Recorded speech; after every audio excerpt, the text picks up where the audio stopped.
কক্সবাজার সমুদ্র সৈকতটি বাংলাদেশের সর্ববৃহৎ পর্যটন কেন্দ্র, যা কক্সবাজার জেলায় অবস্থিত। বিশ্বের সবথেকে বড় সমুদ্র সৈকতের জন্য এটি সারা বিশ্বের কাছে সমাদৃত, যা কক্সবাজার শহর থেকে বদরমুকাম পর্যন্ত একটানা ১২০ কিলোমিটার পর্যন্ত বিস্তৃত। বঙ্গোপসাগরের নীল জলরাশি আর শোষ গর্জনের মনোমুগ্ধকর সমুদ্র সৈকতের আরেক নাম কক্সবাজার সমুদ্র সৈকত।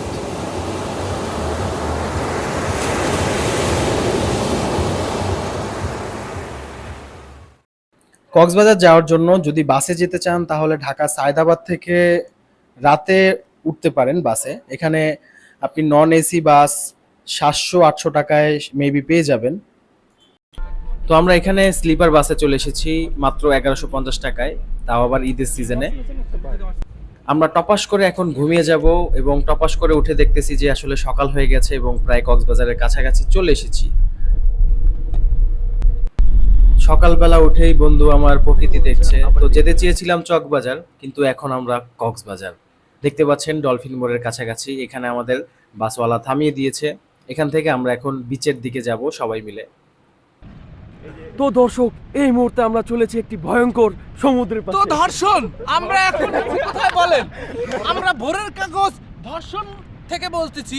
এই এলাকা একটা সিক্রেট জোন এলাকা, এখানে অনেক প্রকারের নাদান বাছুর সবকিছু পাওয়া যায়। আপনারা যদি দেখতে থাকেন, আমাদের ভিউটা দেখেন, তাহলে বুঝতে পারবেন। আমরা ভোরের কাগজ জাঙ্গিয়া, আসো আসো আসো আসো আসো আসো আসো আসো আসো আসো আসো। আরে এরা কারা? কোত্থেকে এলো এরা? আরে আরে এটা কি? আপনি কি প্লিজ ক্যামেরাম্যান এদিকে একটু ধরেন। এটি একটি অদ্ভুত প্রাণী। চলে যাবে। আমরা অনেকদিন পরে আবার কুয়াকাটা এসেছি। অতক্য এটা কুয়াকাটা না, এটা কক্সবাজার। আপনারা আমাদের সাথে থাকেন, দেখতে পাবেন। এই জাঙ্গিয়া, আসেন আমাদের খাইন, আসেন। কক্সবাজার এখানে সকালবেলা আসলে খুব সুন্দর একটি ভিউ দেখতে পারবেন। উত্তাল ঢেউয়ের মাঝে আপনি দাঁড়িয়ে থাকবেন সমুদ্রের পাশে, যার কোনো কূল কিনারা নেই এবং ঢেউ আর ঢেউ। এখানে আসলে আপনার মন অবশ্যই 100% ভালো হয়ে যাবে ইনশাল্লাহ। আপনার কিছু কিপটা বন্ধুদের মেনশন করুন যে দেখ বেটা, কক্সবাজারের ফিল কুত্তায়ও নেয়, কিন্তু তোরা এখনো কক্সবাজার আসতে পারলি না। ঘুরি ঘুরি একসাথে মিলে মিশে। আরে এটা আবার কি?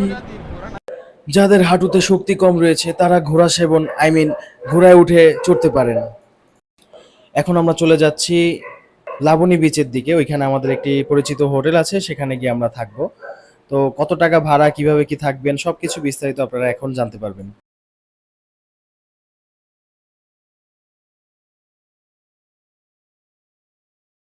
এটা হচ্ছে হোটেল মিশুক, এটা হচ্ছে লাবণী বিচের পাশেই রয়েছে। তবে এখান থেকে আপনি কোনো সমুদ্রের ভিউ দেখতে পাবেন না, তবে সমুদ্রের কিছুটা কাছাকাছিতেই কিন্তু এই হোটেলটা কিন্তু পাবেন। তো এখানে আমরা চলে যাব ভিতরে। এখানে আমরা ডিল করেছি তাদের সাথে, আমরা ৫ জন থাকবো একটি রুমের মধ্যে ২টা বেড। তো মাত্র ৩,৫০০ টাকা দিতে হবে। এটা হচ্ছে সিজন টাইম, যদি আমরা সিজন টাইম না আসতাম তাহলে হয়তো আমরা ১,৫০০ টাকায় সিস্টেম করতে পারতাম। এটা হচ্ছে আমাদের রুম। তো এখানে আমরা ব্যাগট্যাগ রেখে এখন চলে যাব বিচের দিকে এবং পাশাপাশি আমরা সকালের নাস্তা করে নিব। এইখানে বারিন্দাতে এরকম দেখা যায়, দেখতে পাচ্ছেন।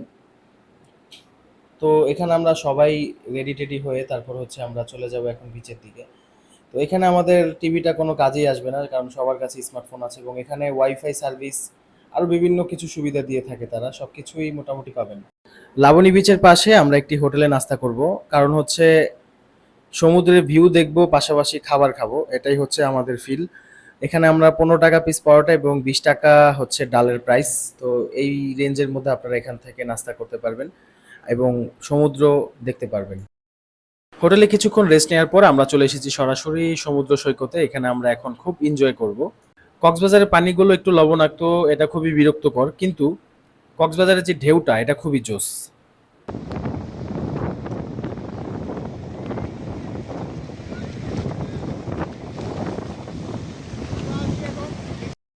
প্রায় ১টা থেকে ১:৩০ পর্যন্ত ঘোরাঘুরির পর আমরা হোটেলে গিয়ে রেস্ট করে তারপর আবার চলে এসেছি খাওয়া দাওয়া করতে।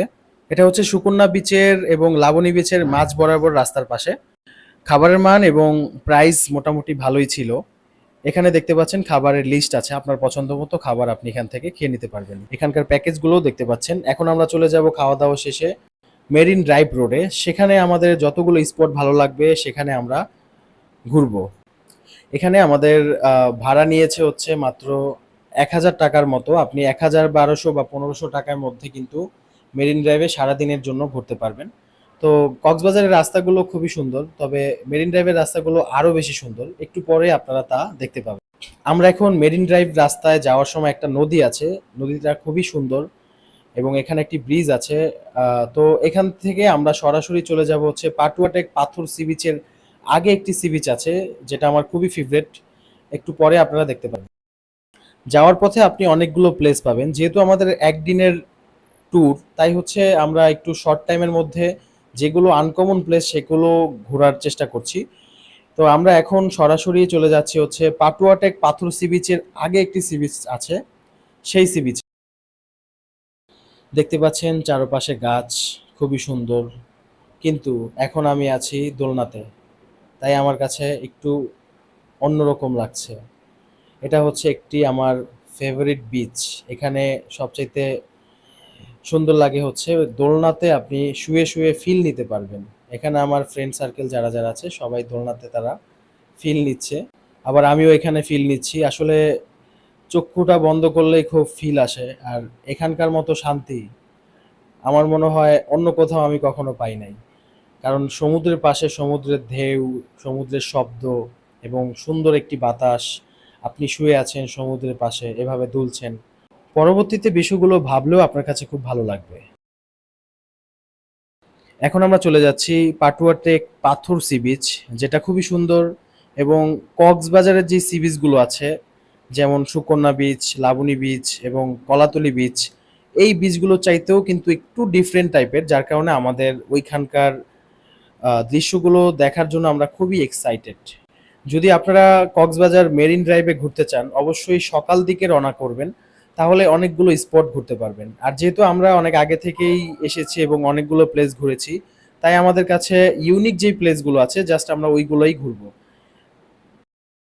অবশেষে আমরা চলে এসেছি পাটুয়াটেক পাথর সি বিচ। এই সি বিচটা খুবই সুন্দর। যারা মেইন কক্সবাজারে থাকে তারা মেইন কক্সবাজারে যে সুকন্যা লাবণী বিচ রয়েছে সেগুলো না ঘুরে এখানে কিন্তু সবাই চলে আসে ঘোরার জন্য, কারণ এটা একটু ডিফারেন্ট। এখানে পাথরের উপরে উঠতে গেলেও সাবধান, কারণ অনেক সময় জোরে ঢেউ আসলে সব একদম ভিজে যায়। তো এখানে আপনারা অবশ্যই সাবধানে উঠবেন। আর সবচাইতে সুন্দর ফিলিংস হচ্ছে যে এখানকার ঢেউগুলো খুব সুন্দর। আর সবচেয়ে বিশেষ জিনিস হচ্ছে এখানে খুব পাথর আছে, যেই পাথরগুলো দেখার জন্যই সবাই আসে।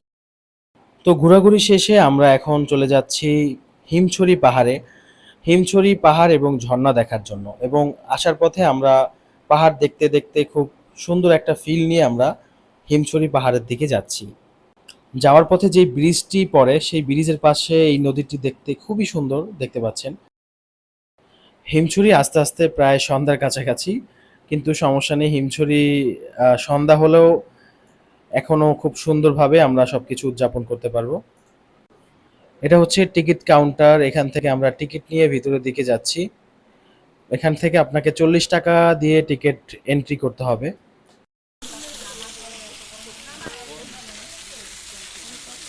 ঝর্ণাটি দেখে মনে হচ্ছে যে কেউ মোটর দিয়ে পানি ছাড়তেছে। আসলে এটা আমার মনে হয় না যে এটা অরিজিনাল ঝর্ণা।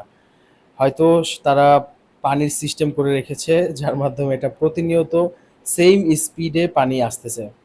তো হিমছড়ি ঝর্ণার এটা তাদের হয়তো কোনো কারসাজি, যে এখানে তারা একটা আর্টিফিশিয়াল ঝর্ণা লাগিয়ে রেখেছে। তো যেটা দেখার পর আসলে আমরা তেমন কোনো মজা পেলাম না। তো এখানে অনেকগুলো বার্মিজ মার্কেট রয়েছে, এখান থেকে আপনারা অনেক ইউনিক জিনিসপত্র কিনতে পারবেন। কিন্তু অনেক কিছুই আছে যেগুলো আমাদের ঢাকা চকবাজারেও পাওয়া যায়। তো যার কারণে দেখা গেল মজার বিষয় হচ্ছে যে চকবাজার থেকে কিনে তারা এখানে হয়তো নিয়ে আসে, আবার এখান থেকেই কিনে নিয়ে আমরা ঢাকার দিকে নিয়ে যাই। এখানে আমাদের সিঁড়ি দিয়ে উপরে উঠে পাহাড়ের উপরে উঠতে হবে। পথ ঝিরিপথ হচ্ছে যে নিচে থাকে পানি থাকে, হেঁটে হেঁটে যেতে হয়। ঝর্ণার নিচে যে রাস্তাটা দেখলেন না, ওটাই ঝিরিপথ। যে ড্রেন বানাইছে ওটা।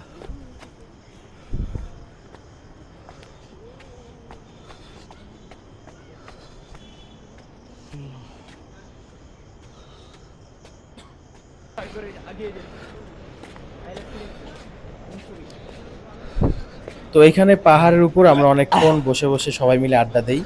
আর সবচেয়ে সুন্দর হচ্ছে যে এখানকার ঝিঝি পোকার শব্দগুলো আমাদের মন কেড়ে নেয়। ললিপপটা খাওয়ার পর কেমন যেন বমি বমি ফিল হচ্ছে।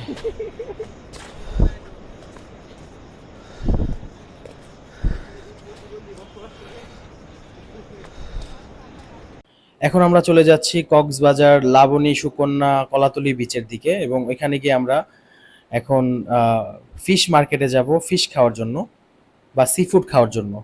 কক্সবাজারে সমুদ্র সৈকতের পাশে এভাবে রাতের বেলায় হাঁটতে খুবই সুন্দর লাগে।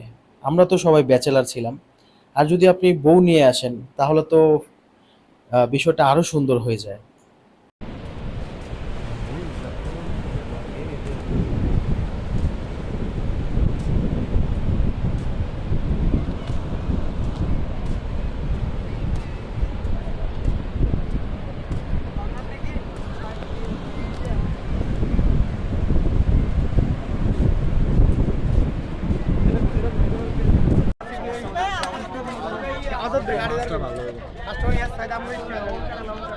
বিশাল বড়, এত বড় মাছ খেতে পারবো না। ছোট না ভাই, খাওয়া যাবে, সমস্যা নেই, দাম বেশি হবে আর কি, খাওয়া যাবে।